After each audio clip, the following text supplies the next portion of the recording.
All right, everybody, welcome. And we're just testing out StreamYard and LinkedIn Live and Facebook Live and YouTube and all that stuff. I'm just testing to see how this works. And And Brian, if I this. knew there was going to be a test, I would have studied.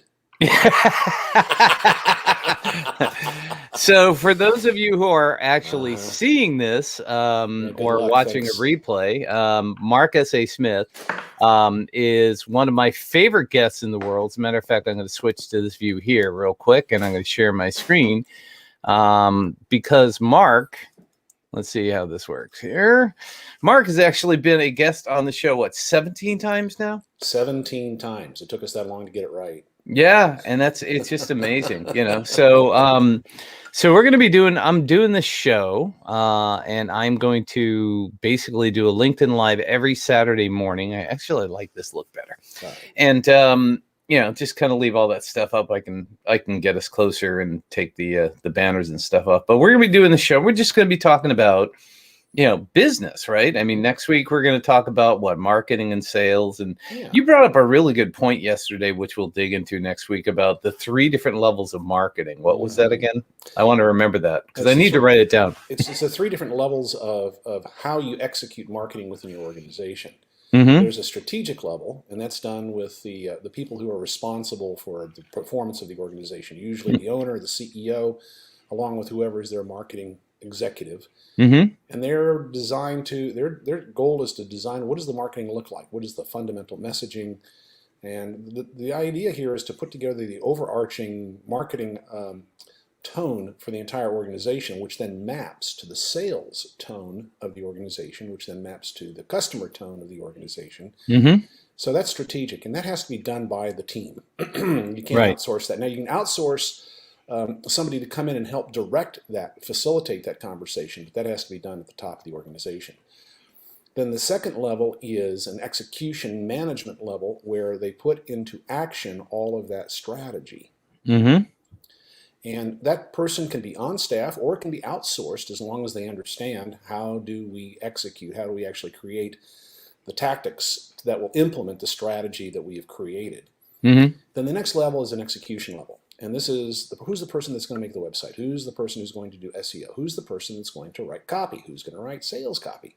Who's going to write ad banners or whatever the vector is of the approach that they're going to use to reach out? And who's writing the sales scripts? Who's writing all those other pieces? Yep. And because the technology of marketing is ephemeral, it keeps changing.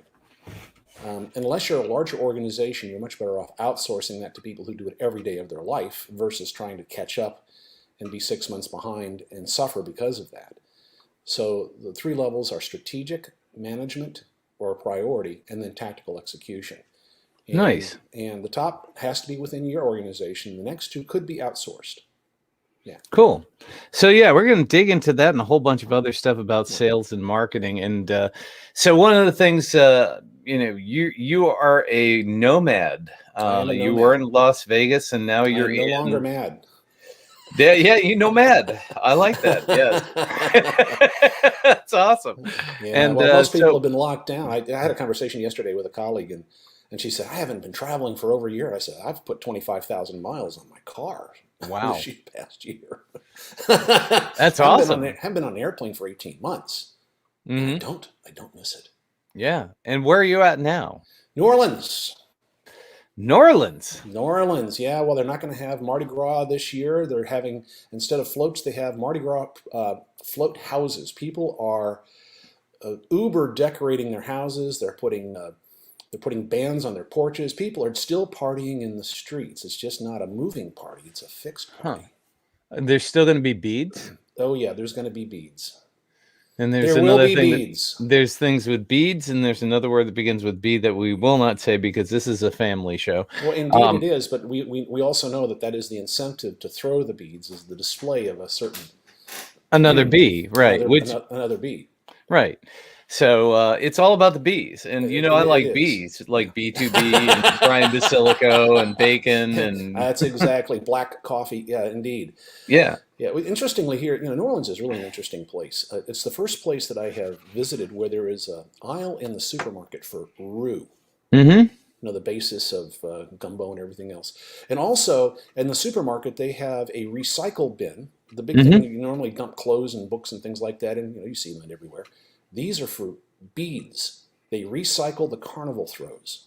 Mm-hmm. Yeah, I've never seen that before. I think it's just fascinating.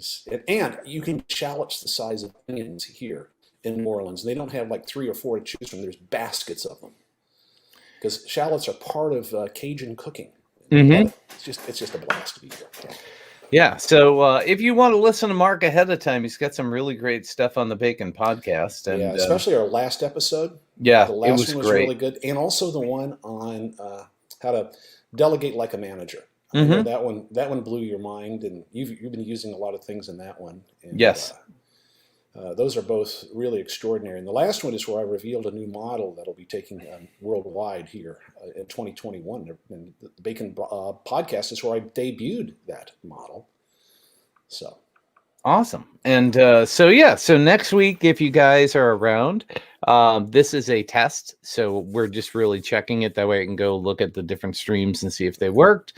And so next Saturday morning at 10 a.m., we're both in our Sunday mode, kind of unshaven. Yeah, 10 a.m. Central Time. So that would be 11 o'clock out in the East Coast in New York and New Jersey. And then out in California, it's going to be about 8 o'clock in the morning. That's right. Champagne and Cali. That's right. And I might even bring some real bacon. If I can get my wife to make some real bacon for me, I might bring some, but I'll definitely have the coffee. Yeah. So yeah, I can fry bacon. Bacon frying was my job when we were raising kids, and I call it bacon meditation. Yes. Because if you step away from the bacon pan, it will burn.